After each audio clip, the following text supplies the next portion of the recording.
Thanks, I was presenting research. So. Oh, nice, wow. Security! I'm Kayla Beek. And I'm Christian Bryant. This week's...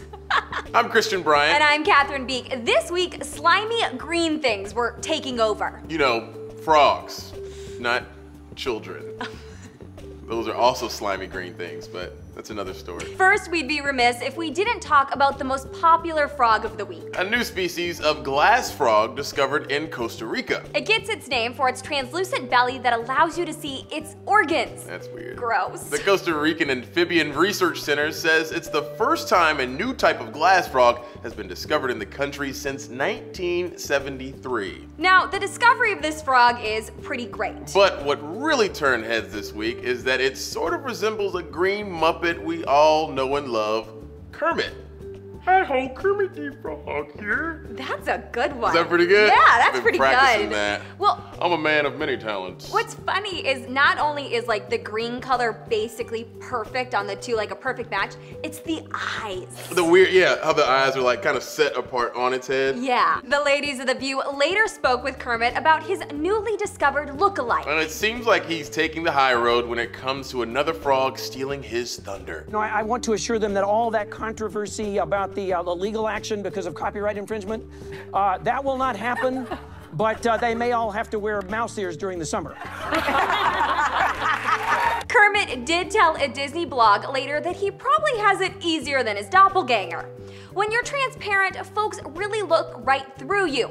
It's almost like you're invisible, which might come in handy around Miss Piggy. I take it back. I want to be transparent. That's so jacked up. That story of unrequited love between Kermit and Miss Piggy is so sad because she's trying so hard. She is. And all Kermit wants to do is get away from her. Oh. But she looks fabulous at every moment. She looks like a pig, actually. Next, bad weather can't stop a soccer match, but apparently an invasion of frogs can. A soccer match between two teams in Zurich was abandoned after 41 minutes of play because the field was swarming with thousands of frogs. That's kind of gross. Yeah. So here's what I'm imagining. When I first saw this, I was like, here's what I'm imagining. Can you imagine the soccer players, you know, like running off the field and they don't know that they're like just stomping on frogs left and right though, right? And you go down to like take your shoe off, and then it's just like a graveyard of dead frogs just like all on your shoe. It's like ribbit, ribbit, ribbit, ribbit, ribbit, ribbit, ribbit, ribbit. That's what it looks like. That's what it looks like? With the head knocking? Yeah, that's it. Those are frogs coming down on my head. Okay, I got it now. You don't, but Makes you did. Total sense. Whatever. One of the club's vice presidents told a local paper it's not uncommon to see frogs making their way across the field, but they'd never seen so many at once before. Hopefully you'll never see that many again. I would quit. 1,000 is a lot of frogs. I would quit. A rematch between the two teams has been scheduled for May 11th. And hopefully security at that game will be more worried about catching any possible streakers than any possible frog invasions. Drum Are we gonna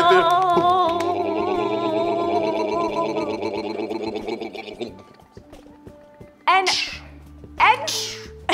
Sorry. And finally, want to be able to understand frogs? No, but if you do, the University of South Dakota has got you covered. It's hosting a training session to teach people all about frogs and the different calls they make. The different calls that frogs make, like love calls. You think, what if they were able to translate some of that stuff? Like, what we're hearing is ribbit, but what he's really saying is, it's time to mate, baby. Yo, how wild would that be? Like distress and warning calls, as well as release calls, which the University of Michigan says is made when one male needs to tell another male to let go. The university explains that frog mating can be a bit hectic. It's like when one male frog starts going after like a female frog, another male frog will like, who also wants that female frog, blocking, will frog like blocking. Hold on to the male and not let him go, so he like can't like go after that frog. You know what I'm finding out? Frogs and humans aren't that different after all. No. Thanks for watching. Does it sound good? Do we look great?